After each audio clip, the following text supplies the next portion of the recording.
So you're thinking about buying a house. Well, let's dig into what that whole process looks like. Hey, everybody, Keith Campbell here with Keith and Sheila Realty Group, powered by Fathom Realty.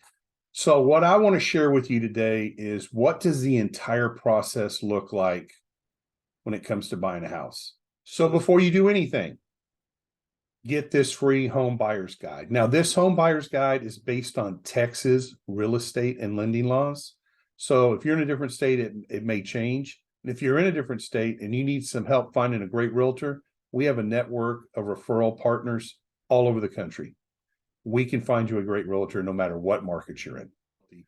So what I want to share with you today is, what does the entire process look like when it comes to buying a house? So this is going to be broken down into about 7 or 8 sections. Try to keep them as short as possible, but give you valuable information that empower you to make really great choices. So let's talk about the first thing you should do if you're thinking about buying a house. And the first thing you should do is go get pre-approved for a mortgage. Not pre-qualified, pre-approved.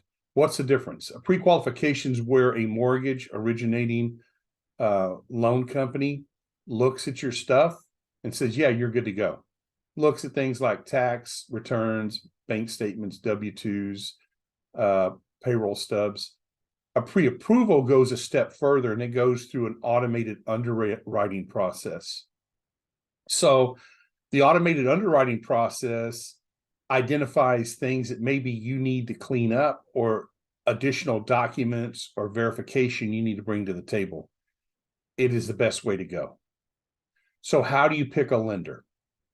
Look, I could literally send 10 applications to 10 different lenders and get 10 different interest rates and get 10 different sets of loan fees. So let's break that down. What are loan fees? Loan fees are what the mortgage company charges you to give you the loan. So it's things like origination fees, processing fees, underwriting fees.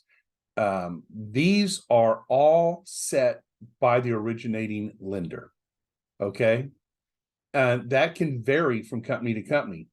I've seen 2% origination fees. I've seen $1,500 underwriting fees. I've seen $1,000 processing fees. I've seen people who have paid $4,000-$5,000 in loan fees. And in some cases, it gets rolled into the loan, which is really even worse, because now you're paying interest on the loan fees. You'd be better off paying cash for them at closing. Let's find you a lender that doesn't charge all that. The lender we work with is actually a broker. We have relationships with multiple mortgage companies who originate loans. And in some cases, they even service the loans. And what they can do is they can take your file and shop it to multiple mortgage companies and get you the best deal. Our guy charges $795 processing fee, and that's it for the entire loan. I'm telling you, I see $3,000, $4,000, $5,000 loan fees pretty regularly in my 11-year career as a realtor. It's very common. So what you want to do is, whatever realtor you work with, make sure, first of all, they're a professional. Make sure that they're going to be your advocate and serve your best interest as your fiduciary. If they're a salesperson and they come off as a used car salesperson, no offense to used car salespeople, I've worked with some great ones. Walk away. Find somebody who actually is going to put your interest above making a commission. And they should have a good connection for a lender that they work with on a regular basis that's going to serve them well, and in the process serve you well. Because really, you're our joint client. If you hire us as your realtor and you use our referral lender, you're both our clients. Okay, we both should serve your best interest. So be careful with the loan fees.